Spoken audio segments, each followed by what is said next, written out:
네, 전 세계 트렌드를 살펴보는 위클리 픽 시간입니다. 먼저 김지윤 박사님 첫 번째 픽 전해 주시죠. 네, 제가 준비한 거는 앞서서 우리가 많이 이야기를 했었던 아프가니스탄과 관련된 영상인데요. 네, 함께 키워드 보시죠.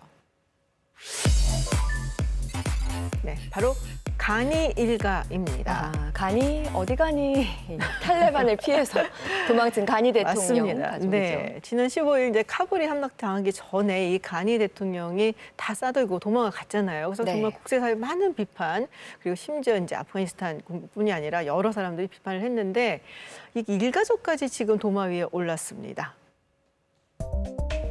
네. 탈레반의 카불이 점령되던 후, 그 후에 이제 SNS에 한 영상이 올라왔는데요. 바로 네. 가니 대통령 동생이 탈레반을 지지하는 모습이에요. 네.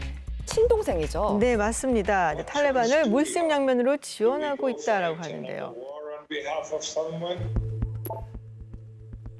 네, 가니 대통령이 헬리콥터를 타고 도망간 이후 많은 사람들이 허탈감에 빠졌었죠. Do you have any comment? We had our president, Ghani. He should answer to Afghan people. 그리고 가니 대통령은 도망가 있는 아랍에미리트에서 입장을 발표를 했습니다. 네. The Afghanistan Jamhuriyeyiz bayawar biyan the Afghanan starko Poland'e kadar zarar shoy. 네, 이쯤 되니까 정부군 장군마저 이 대통령을 비난하는 글을 실었었죠. 아하. 그런데 가니 대통령의 자녀들의 근황이 알려지면서요. 또 아프가니스탄의 고통받는 국민들과 대비가 되면서 여러 가지 빈축을 사고 있습니다. 잘 지내고 있네요. 네.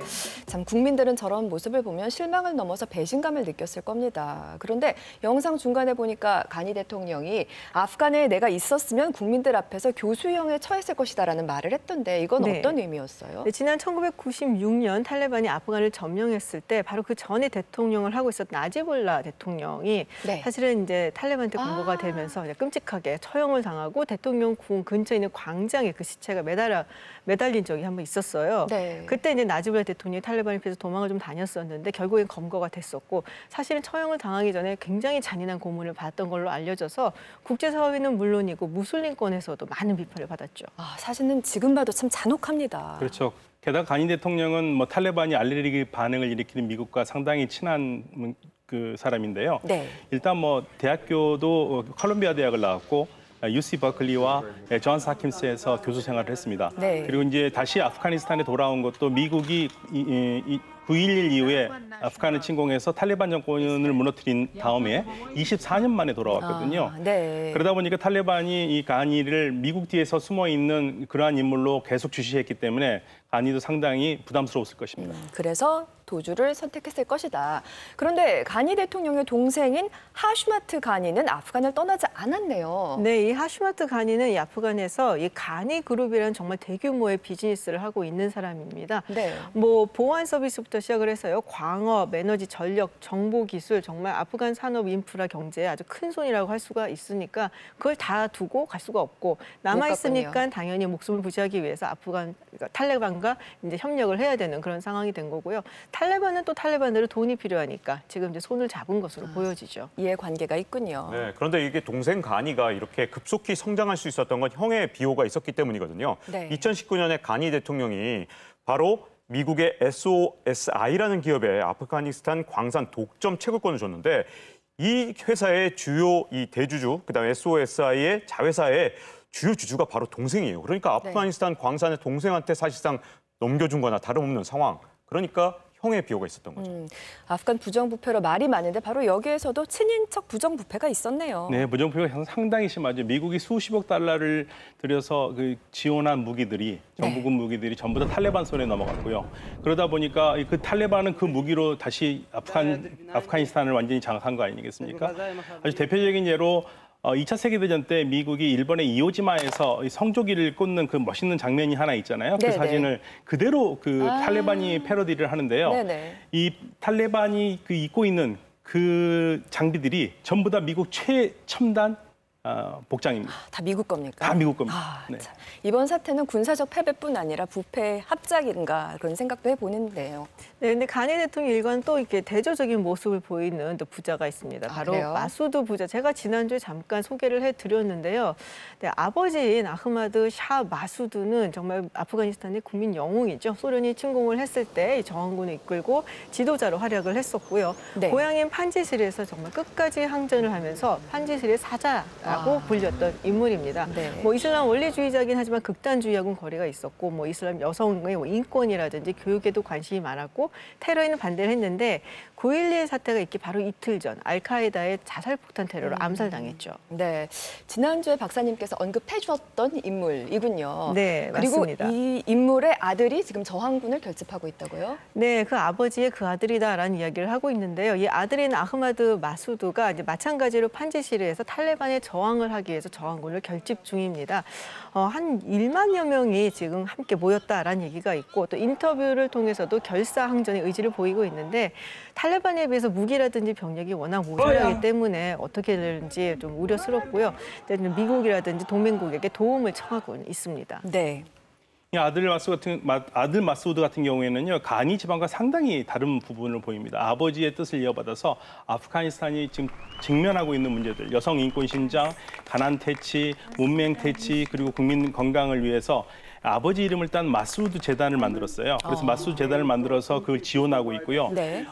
또 비록 역시 그 가니처럼 외국에서 공부를 했는데 들어와가지고 2016년에 들어옵니다. 그러니까 영국 킹스 칼리지에서 군사학을 공부하고 영리 왕립학교에서 군사 훈련도 받고 이러한 모든 재능들을 국가 재건을 위해서 쓰고 있고 지금 현재는 탈레반을 무찌르는데 앞장서면서 세력을 결집하고 새로운 아프가니스탄 정부를 만들기 위해서 노력하고 있는데요. 지금 유일한 아프가니스탄의 희망은 이 아들 마수드라고 알겠습니다. 말씀드릴 수 있겠습니다. 네, 아버지의 역량을 이어받을지 지켜봐야겠고요. 두 번째 픽 박종원 기자님이 준비하셨죠? 네, 제가 준비한 이슈는요. 아르헨티나에서 화제가 되고 있는 동물입니다. 동물이요? 네, 동물 오랜만입니다.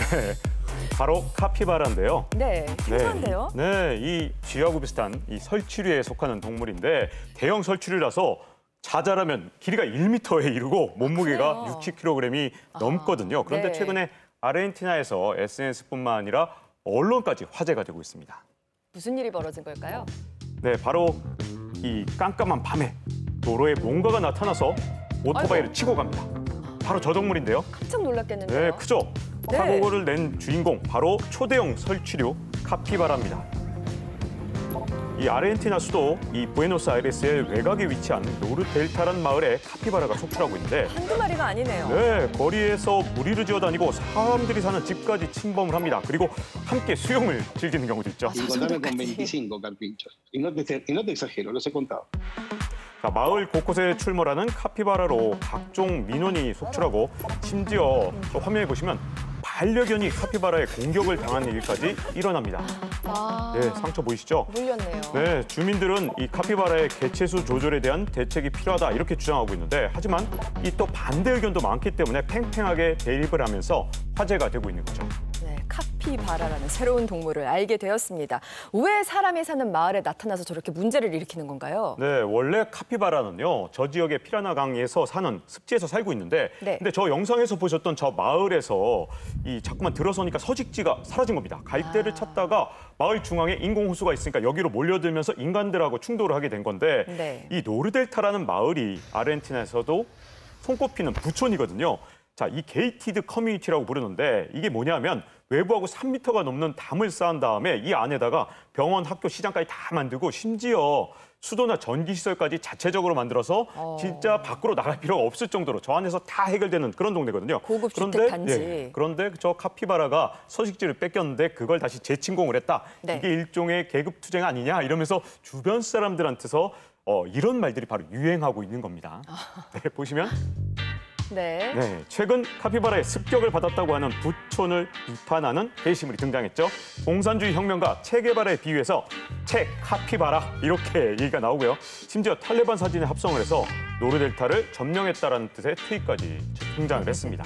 네, 재미있습니다. 그런데 이게 왜 계급 투쟁의 상징까지 된 건지 궁금해요. 네, 좀 사연이 있는데요. 저 노르델타 옆에는 좀 저지대 노동자들이 살고 있는 라스투나스라는 마을이 있어요. 그리고 여기 이제 벽이 있는데 왕래가 거의 없다고 해요. 네. 근데 2013년에 대홍수가 났었는데 이 노르델타는 이제 하수 잘 돼 있으니까 거기 이제 하수도를 통해서 이 라스투나스로 물이 전부 다 이제 쏟아진 거죠. 그랬군요. 네, 그래서 이곳에 살던 노동자들이 큰 피해를 봤었고 반면에 이제 노르델타는 별 피해가 없었고 그래서 약간 어떻게 보면 계급적인 갈등이 보여지는 곳이죠. 계급 갈등, 사회 갈등. 그렇죠. 이 노르델타 마을이 이제 습지를 덮고 그 위에다 마을 세운 거잖아요. 이제 네. 습지라는 것은 물을 흡수하면서 홍수 예방 기능이 있는데 마을이 들었으니까 당연히 홍수가 막을 수가 없죠. 그러니까 홍수가 왔었고 여기에 불만을 가진 그 많은 사람들이 있었고 그러다 보니까 이 이제 부자 동네 골칫거리가 된 이 카피바라를 카피바라 맞죠? 맞습니다. 카피바라를 계급 이름이 투쟁의 어려워요. 네. 상징으로 보게 된 거죠. 네. 네, 노르델타 주민들이 입장에서는